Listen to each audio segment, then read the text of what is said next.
If your mind is racing at 1,000 miles an hour and your life feels like chaos, it's not bad luck. It's because you've been stuck in survival mode for months without realizing it. The Japanese solved this with 8 hidden habits so simple it's almost annoying not to know them, and you're probably using none of them. That's why you feel stuck. If you leave now, nothing changes. If you stay, you start breaking the loop. And trust me, I've been there too. Long days, an overloaded mind, and the feeling of moving in slow motion, until I discovered these Japanese habits and realized how much I was complicating my life for no reason. Let's start with the first one. Habit 1. Kaizen. If your life feels unstable, it's because you're trying to change everything at once and your brain says, no chance. Kaizen means improving just a little every day. Not 50%, not a brand new version of yourself in 24 hours, just 1%. So small your mind doesn't even resist it. Your brain hates big changes because it sees them as a threat. You don't procrastinate because you're lazy. You procrastinate because your brain is slamming the brakes. That happened to me with exercise. 1 year without stepping into a gym, and suddenly I jump into a full hour of CrossFit like I'm Jason Momoa. The result? 3 days walking like a stiff toy and zero motivation to go back.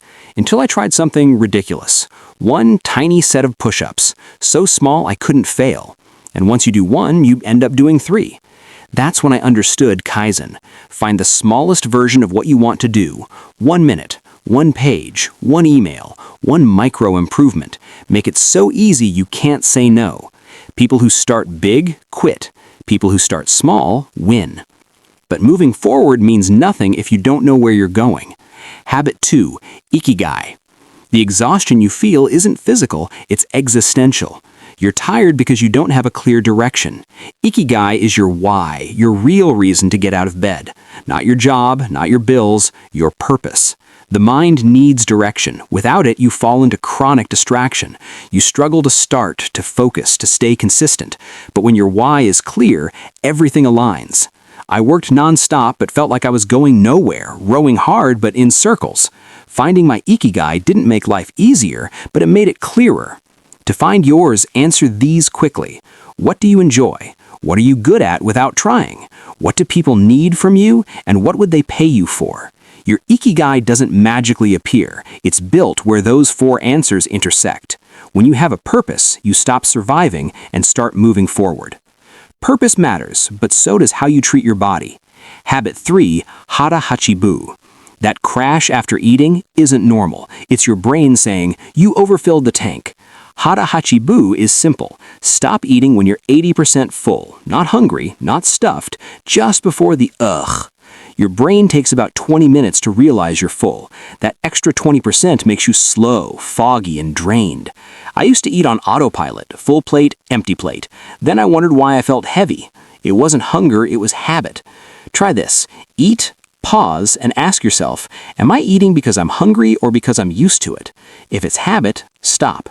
That missing 20% gives you clarity and lightness. You don't need to eat less, you need to eat with intention.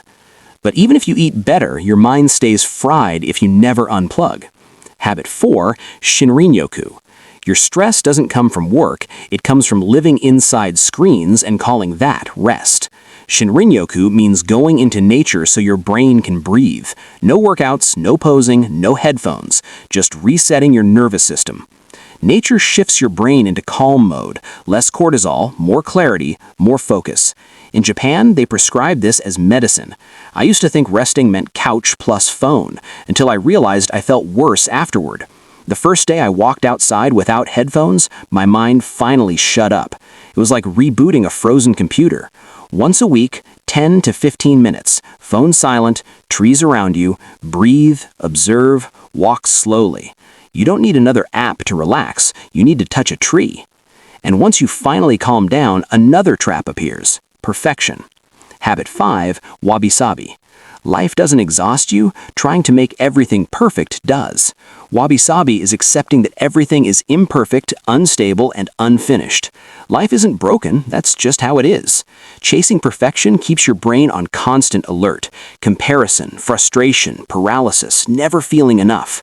Accepting imperfection doesn't lower your standards, it lowers your mental tension. I used to ruin entire days over tiny details no one else noticed. Then I realized perfection wasn't discipline, it was ego. Next time something turns out differently than expected, ask yourself, is this actually a problem or is it just not perfect? Most of the time, it's just life happening. Perfection suffocates you. Imperfection lets you live. Acceptance is one step. The hard part is doing it without turning it into drama. Habit 6. Gaman. You don't lack motivation, you have too many dramatic excuses. Gaman isn't suppressing emotions, it's refusing to turn every uncomfortable moment into a soap opera and doing what needs to be done anyway. Complaining teaches your brain you can't. Acting without complaint teaches it that you can. This isn't willpower, it's identity. I used to be constantly grumpy. Everything felt like a big deal until I realized something simple. What drained me wasn't the task itself, but the story I told myself before doing it. Next time you feel resistance, accept that it's uncomfortable. Do it anyway. And when your mind says, ugh, replace it with, let's go. What destroys you isn't what you do, it's what you tell yourself. And when you stop creating drama, you notice the chaos also comes from outside. Habit 7. Omoyari. Your life would be calmer if you stopped creating micro-problems without noticing. Omoyari isn't just kindness, it's reducing unnecessary friction. Social friction drains more energy than hard work.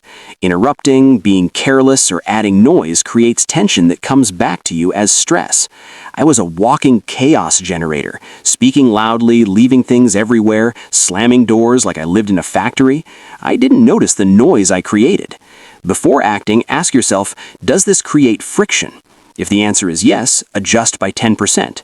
People who are easy to live with live easier lives. Even then, something always breaks. Habit 8. Kintsugi. What hurts you isn't what broke, it's pretending it didn't. Kintsugi means repairing something while showing the crack, not hiding it. In Japan, they fill the cracks with gold to highlight what survived. Hiding mistakes puts you in defense mode. Accepting them changes your identity from I failed to I failed and learned. I used to hide mistakes for years until I realized the pressure of hiding them was worse than the mistakes themselves. Next time something turns out differently than expected, ask yourself, is this actually a problem or is it just not perfect? Most of the time, it's just life happening. The Japanese don't change their lives with temporary motivation. They change them with habits so small they seem insignificant. But those micro-habits organize your mind, your energy, and your days. If you apply just one, you're already changing something today. Let's recap. Kaizen, improve 1% daily. Ikigai, define your purpose.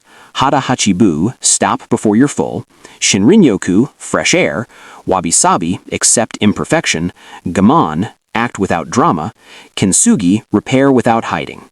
Remember, don't change everything at once. Change one thing and change it for real. When that improves, the next one becomes easier. Life doesn't change overnight. It changes when you change, every single day. If this video made you think, subscribe to the channel so you don't miss more content like this.